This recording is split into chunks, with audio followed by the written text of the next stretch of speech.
हरिः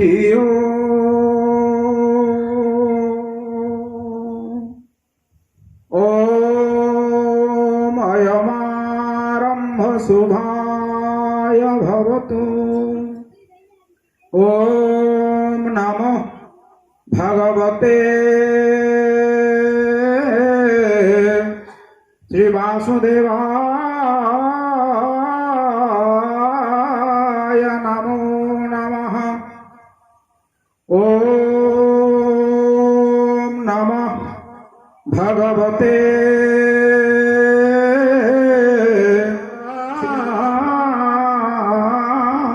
नमो नमः। यं ध्यायन्ति बुधा समाधि समये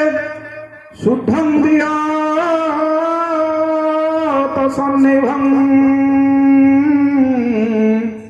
नित्यानन्दमय प्रसन्नमकरं सर्वेश्वर निर्गुणं व्यक्ताव्यक्तमय प्रपञ्चरचितं व्यक्ताव्यक्तमय प्रपञ्चरचितं ध्यानेकं गम्यं विभु तं संसार विमुक्ति हेतुमकरं वन्दे गुरु मुक्तिदं वन्दे गुरु मुक्तिदं जस्य प्रसादात् भगवत् प्रसादः जस्य प्रसादात् नमति कृतोऽपि जस्य प्रसादात् भगवत् प्रसादः जस्य प्रसादात् नमति ध्यायेतु वदस्य दशत्रिशोऽध्यं दशत्रिशोऽध्यं वन्दे गुरु श्री चरणारविन्दं वन्दे गुरु श्री चरणारविन्दं वन्दे गुरु श्री चरणारविन्दं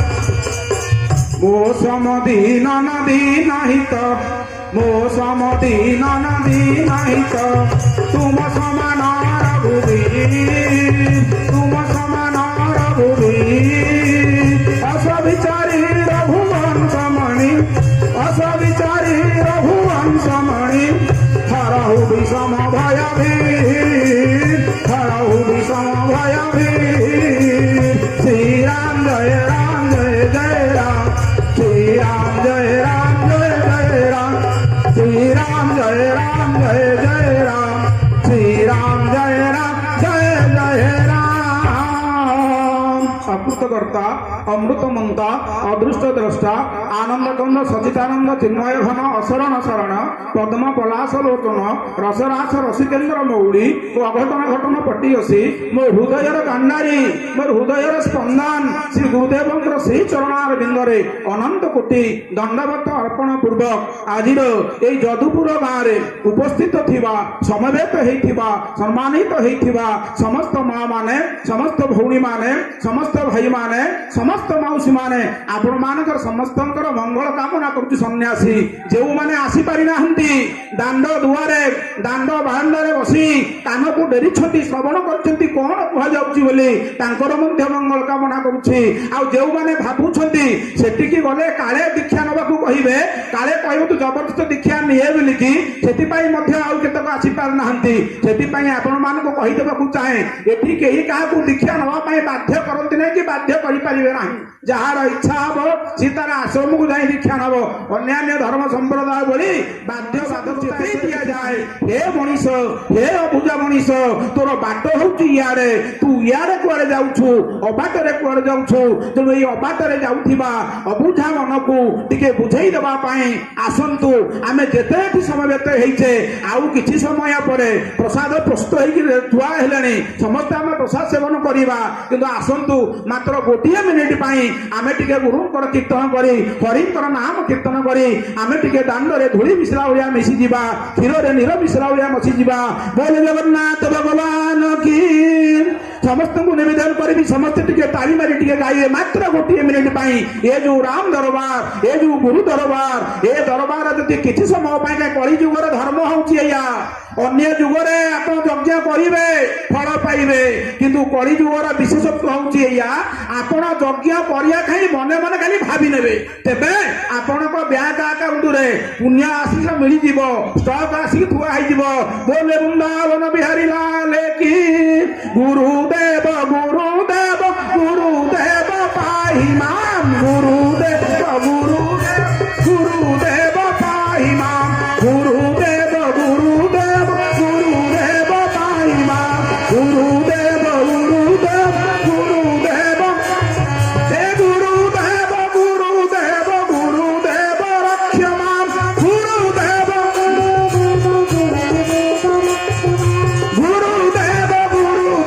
ଗୁରୁଦେବ ରକ୍ଷମାମ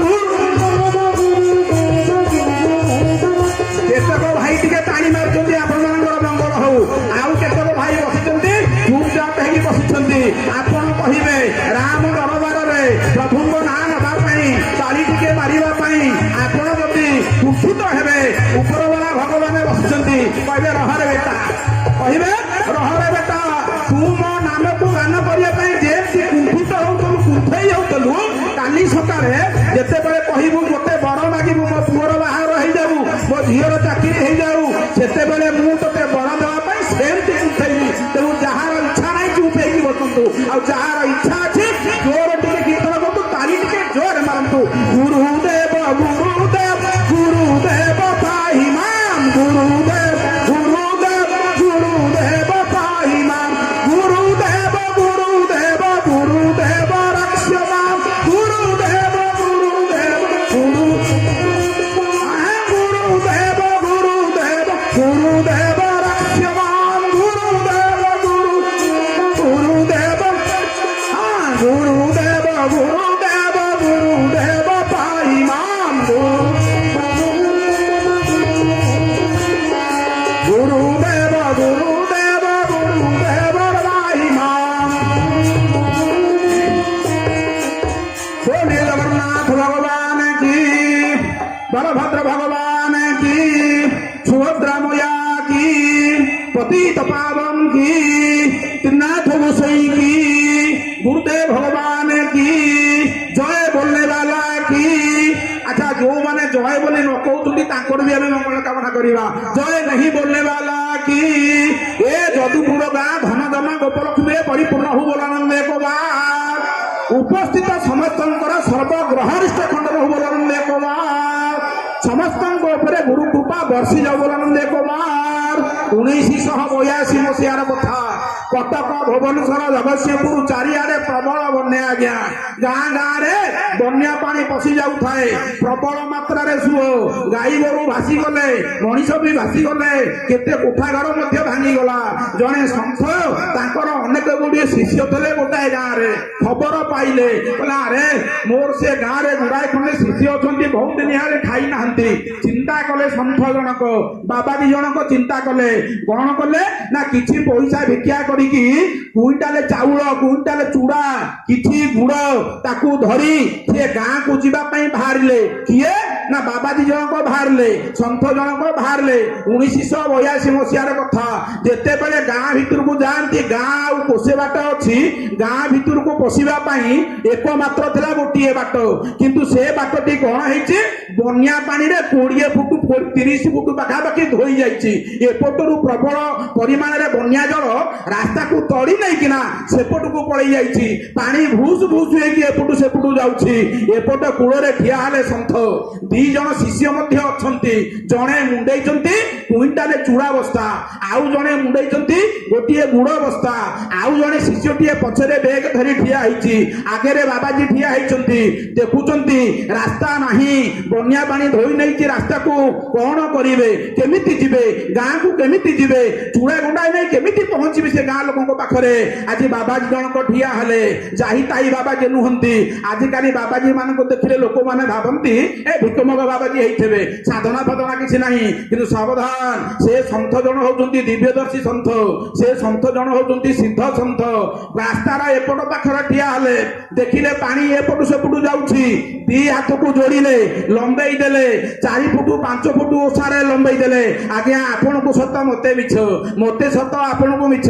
ଏପଟ ହାତକୁ ଏମିତି ସିଧା କରିଦେଲେ ପାଣି ଏପଟେ ଷ୍ଟପ୍, ଏପଟ ହାତକୁ ଏମିତି କରିଦେଲେ ପାଣି ଏପଟେ ଷ୍ଟପ୍, ସେପଟ ପାଣି ସେପଟେ, ଏପଟ ପାଣି ଏପଟେ। ଯେତିକି ରାସ୍ତା ଥିଲା ସେତିକି ରାସ୍ତା ହେଇଗଲା। ପଛରେ କହିଲେ ଶିଷ୍ୟମାନଙ୍କୁ, ଆରେ ଆସ ମୋ ପଛେ ପଛେ, ମୁଁ ଆଗେ ଆଗେ ଯାଉଛି। ଆଜ୍ଞା ସେଇ କାଦୁଆ ରାସ୍ତାରେ ଯାଇଛନ୍ତି ବାବାଜୀ ଆଗେ ଆଗେ, ପଛରେ 3 ଜଣ ଶିଷ୍ୟ। ସବା ଶେଷରେ ଯୋଉ ଶିଷ୍ୟ ଜଣକ ଥିଲା ସିଏ ଟିକେ ଆଶ୍ଚର୍ଯ୍ୟ ହେଇଗଲା, କହିଲା ଆରେ ହେ ସେପଟରେ ପାଣି ଏପଟେ ପାଣି, ବନ୍ୟା ପାଣି, ପ୍ରଖର ସୁଅ, ଆଚ୍ଛା ଯଦି ମତେ ଆସି ଭସେଇ ନିଏ ମୁଁ କଣ କରିବି? ଆଜ୍ଞା ଏତିକି ସିଏ ମନ ଭିତରେ ଖାଲି ଭାବିଛି। ଗୋଟିଏ ଅତଡା ଆସିଲା ସିଆଡୁ, ସେଇ 3 ନମ୍ବର ଶିଷ୍ୟ ଯିଏ ଭାବିଥିଲା ବନ୍ୟା ପାଣି ଯଦି ଆସିବ ମତେ ଭସେଇ ନବ ମୁଁ କଣ କରିବି, ସେଇ ଗୋଟିଏ ଶିଷ୍ୟକୁ ଭସେଇ ନେଇକି 20-30 ଫୁଟ ଆଗକୁ ନେଇଗଲା। ଯେତେବେଳେ ପାଣିରେ ଉବୁଟୁ ଏଇ ଶିଷ୍ୟ ଜଣ କହୁଛି, ଗୁରୁଦେବ ଗୁରୁଦେବ, ବାବା ବାବା ମତେ ବଞ୍ଚାଅ, ମତେ ବଞ୍ଚାଅ, ବନ୍ୟା ପାଣି ମତେ ଟାଣି ନେଉଛି। ବାବାଜୀ ଅନେଇଲେ, କହିଲା ଆରେ ନେଇଗଲା। ସାଙ୍ଗେ ସାଙ୍ଗେ ହାତକୁ ଏମିତି କରିକି ଟାଣି ଆଣିଲେ, ହାତକୁ ଏମିତି କରିକି ଟାଣି ଆଣିଲେ, ସୂତା ପକେଇ ଟାଣି ଆଣିଲା ଭଳିଆ ଟାଣି ଆଣିଲେ। ଶିଶୁ ଆସି ପହଞ୍ଚିଗଲା ସେ ରାସ୍ତା ଉପରେ। କହିଲେ ଆରେ ତୁ କାହିଁ ସେ କଥା ଭାବୁଥିଲୁ, ଆରେ ତୁ ତ ମୋ ପାଖରେ ଅଛୁ, ତୁ କାହିଁ ସେ ସଂଶୟାତ୍ମା ବିନଶ୍ୟତି, ଗୀତା କୁହାଯାଏ ସଂଶୟାତ୍ମା ବିନଶ୍ୟତି। ଯଦି ଭଗବାନଙ୍କ ପାଖରେ ରହି, ଗୁରୁଙ୍କ ପାଖରେ ରହି, ବାବାଙ୍କ ପାଖରେ ରହି କିଛି କୌଣସି କରିବ, ସେ ବାବାଜୀ ଜଣକ ତାପରେ ପାଣି ଯେମିତି ଏପଟୁ ସେପଟୁ ଯାଉଥିଲା ସେମିତି ଏପଟୁ ସେପଟୁ ଗଲା। ଆପଣଙ୍କୁ ଏ କଥାଟି ଶୁଣେଇବା ପରେ ଆପଣ ମାନଙ୍କ ମନରେ ନିଶ୍ଚିତ ଭାବରେ ଭାବନା ଜାତ ହଉଥିବ, ପ୍ରଶ୍ନଟିଏ ଜାତ ହଉଥିବ, କିଏ ସିଏ ବାବାଜୀ, କିଏ ସିଏ ଗୁରୁ, କିଏ ସିଏ ସନ୍ଥ, କାହାର ଏମିତି ତାକତ ଅଛି ହାତକୁ 2 ପାଖ କରିଦେଲା ରାସ୍ତା ହେଇଗଲା, ପୁଣି ଗଲା ପରେ ପାଣି ଆସିଲା। କିଏ ସିଏ ଅଲୌକିକ ସନ୍ଥ? ଆଜ୍ଞା ସେ ଅଲୌକିକ ସନ୍ଥ ଆଉ କେହି ନୁହନ୍ତି, ଆପଣ ମାନଙ୍କର ସୌଭାଗ୍ୟ, ଆମ ମାନଙ୍କର ସୌଭାଗ୍ୟ। ସେ ସନ୍ଥ ଦିବଙ୍ଗତ ବି ନୁହନ୍ତି, ବ୍ରହ୍ମଲୀନ ବି ନୁହନ୍ତି, ଆଜି ବି ବଞ୍ଚିଛନ୍ତି, ସଶରୀରରେ ବଞ୍ଚିଛନ୍ତି। ଏଉଠୁ କିଛି କିଲୋମିଟର ଦୂରରେ ଅଛନ୍ତି, ଆଶ୍ରମ ହଉଛି ତାଙ୍କର। ସିଏ ହଉଛି କିଏ ନା ଶ୍ରୀମଦ ସଦ୍ଗୁରୁ ମହାରାଜ କି ବୋଲେ ଆନନ୍ଦ ଏକ ବାର। ଯୋଉ ଗୁରୁଦେବ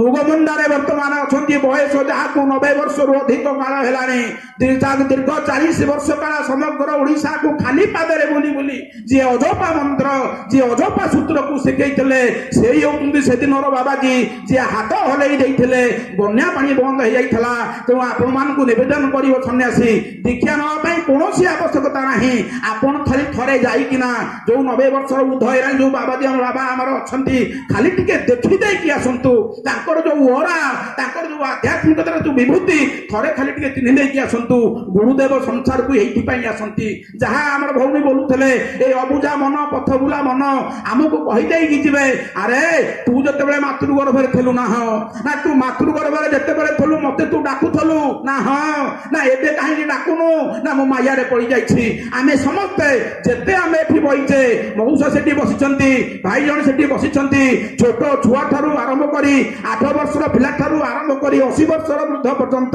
ଆମେ ଯେତେବେଳେ ମାର ଗର୍ଭରେ ଥିଲେ, ସେଠି ଆମେ ସତ୍ୟ ସତ୍ୟ ତ୍ରିବାର ସତ୍ୟ କରିକି ଆଜ୍ଞା ଆଇଛେ ଯେ କଣ ନା ପୃଥିବୀକୁ ଗଲେ, ମର୍ତ୍ତ୍ୟମଣ୍ଡଳକୁ ଗଲେ ନିଶ୍ଚିତ ଭାବରେ ପ୍ରଭୁ ତୁମ ନାଁ ଗାଇବି। ସେଇଥିପାଇଁ ମହିମଣ୍ଡଳ ଗୀତାରେ ଅତି ସୁନ୍ଦର ଭାବରେ ସନ୍ଥ ଅରକ୍ଷିତ ଦାସ ଲେଖିଲେ, ତୁ ଯେବେ ମାତା ଗର୍ଭେ ଥିଲୁ କହୁଅଛି ଶୁଣ, ମାତା ଗର୍ଭର ଗୁଷ୍ଟ ଶୁଣ, 5 ମାସଟି ହେଲା ଯୋଉ ତୋତେ ହେତୁ ବସିଥାଉ, ହାଡ଼ ଗୋଡ଼ଟି ତହୁ ନାଡ଼ି କର୍ମମୁଣି ଭିତରେ ପଡ଼ି, ତହିଁରେ ଘୁରିବାକୁ ସ୍ଥାନ ନ ପାଇ ଛଟ ଫୁଟ ପୁଣ, ଅନ୍ଧାର ଘରେ ପଡ଼ିଥାଉ, ଆଧାର ତାଳୁ ବାଟେ ଖାଉ, ଏମନ୍ତ 10 ମାସ ଗଲା ତୋତେ ହେତୁଟି ବସିଲା, ତୁझे ନାମକୁ ଚିହ୍ନିଲୁ, ପ୍ରଭୁଙ୍କୁ ଗର୍ଭେ ଦେଖିଲୁ, ସେ ପ୍ରଭୁ ପ୍ରସନ୍ନ ହୋଇଲେ, କେ ଚିନ୍ତା କହ ବୋଇଲେ। ଦୀର୍ଘ 10 ମାସ ଯେତେବେଳେ ଆମେ ସେଇ ନାମକୁ ଚିନ୍ତନ କଲେ ମାତୃଗର୍ଭ ଭିତରେ ରହି, ପ୍ରଭୁ ଟିକେ ଭାରି ଖୁସି ହେଇଗଲେ। କହିଲେ ଆରେ ବେଟା ନା କଣ ହେଲା, ନା କଣ ଚିନ୍ତା କରୁଛୁ, ନା ଆଜ୍ଞା କେତିକେ ବାଟ ଅଛି କହ, ତାରି କରିଣ ମତେ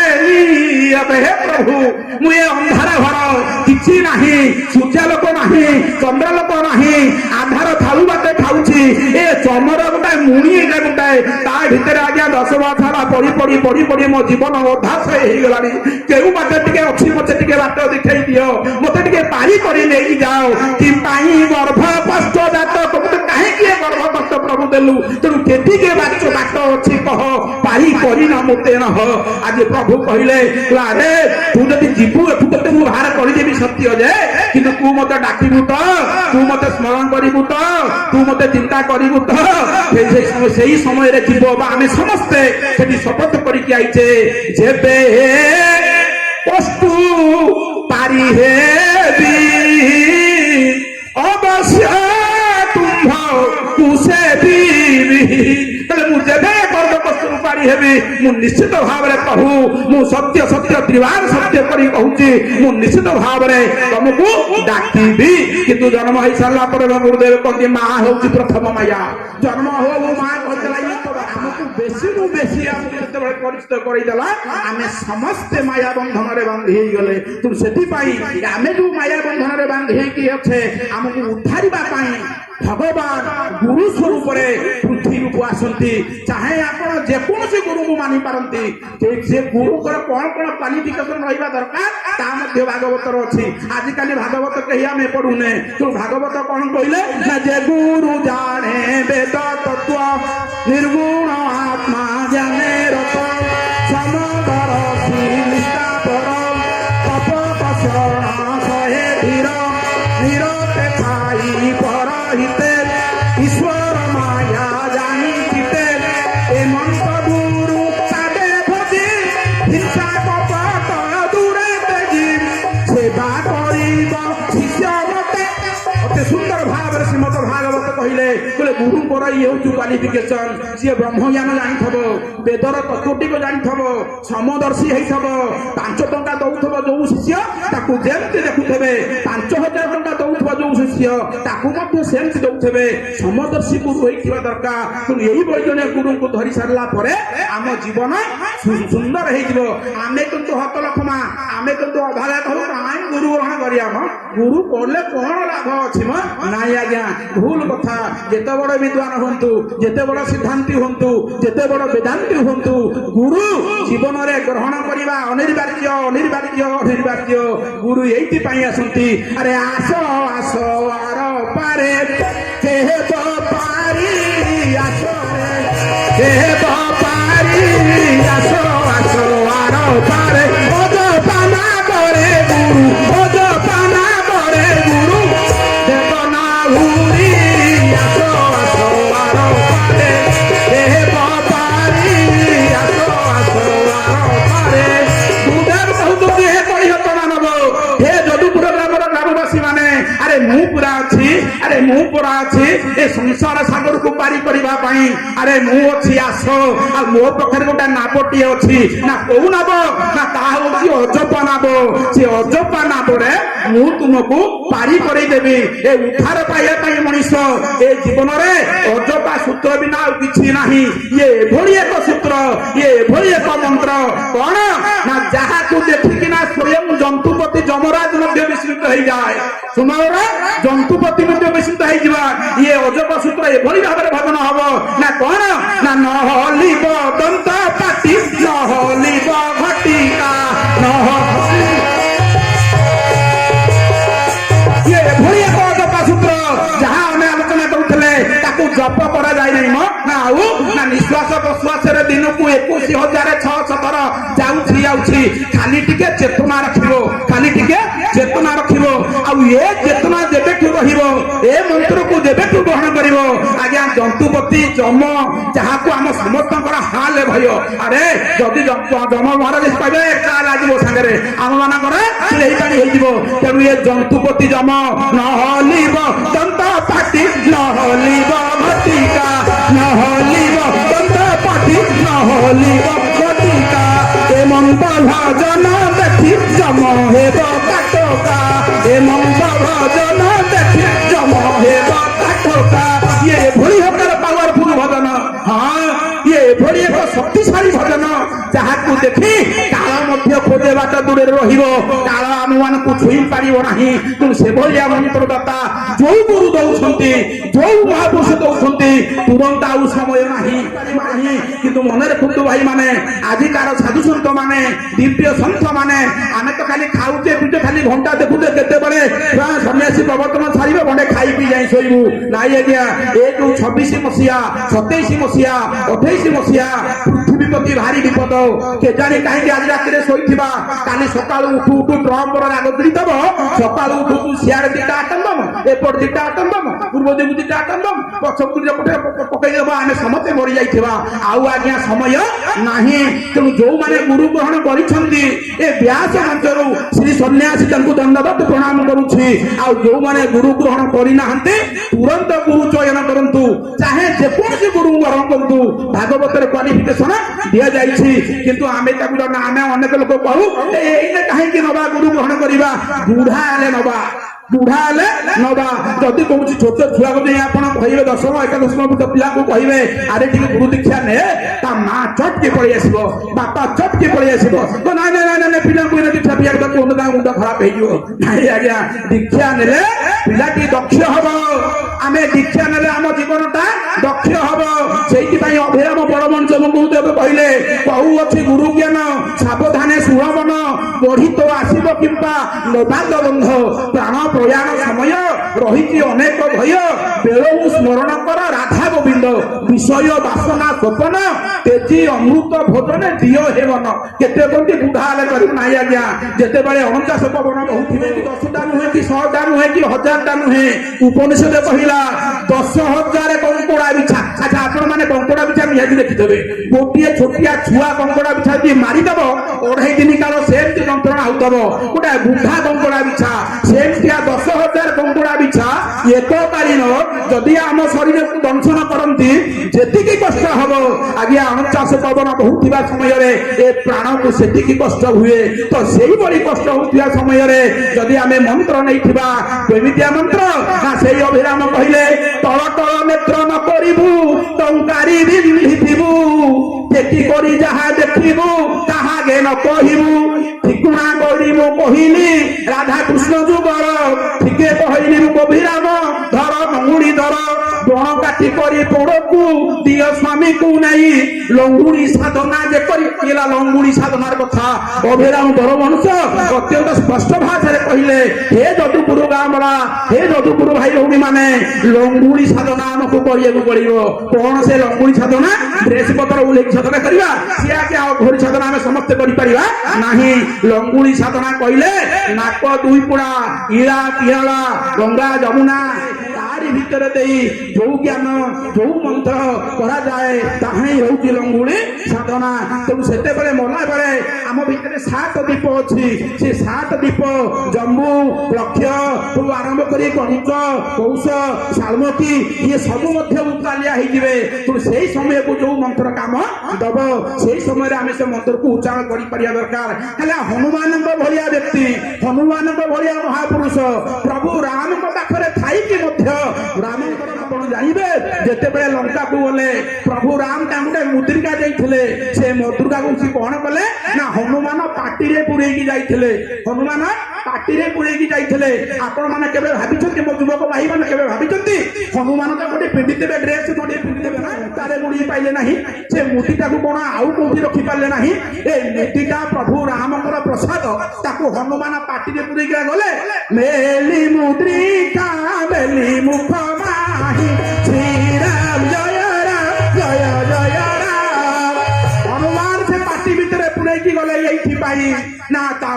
ସେ ମୁଦ୍ରିକାରେ କଣ ଲେଖା ହେଇଥିଲା ନା ପ୍ରଭୁଙ୍କର ରାମ ନାମ ଲେଖା ହେଇଥିଲା ଟିକେ ଢିପା ଢିପା ହେଇକି ଥିଲା ଯେତେବେଳେ ମୁଦିଟା ପାଟିରେ ଥବ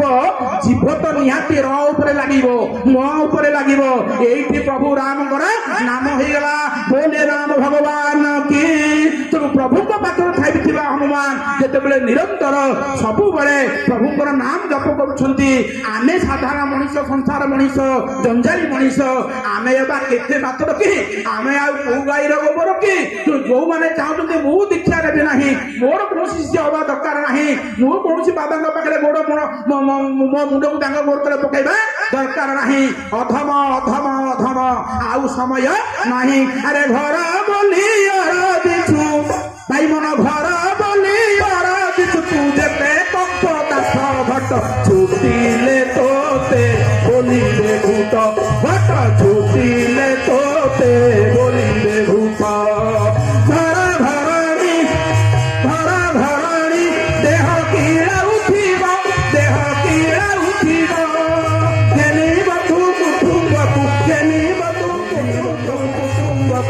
ବୁଦ୍ଧି ହୋଇବ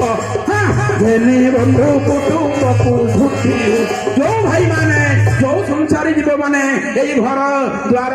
ମୋ ସ୍ତ୍ରୀ ମୋ ପିଲା ଛୁଆ ଧନକୁ ମୁଠେଇକି ଧରି ବସିଛ ମନେ ଏକ ଶେଷ ପର୍ଯ୍ୟନ୍ତ ଏଇଆ ହବ ନା କଣ ହବ ନା ଉଦ୍ଧାର ହେବୁ ଭାଇ ମନ ଉଦ୍ଧାର ହେବୁ ଯେବେ ତୁ ଭବ ସାଗରୁ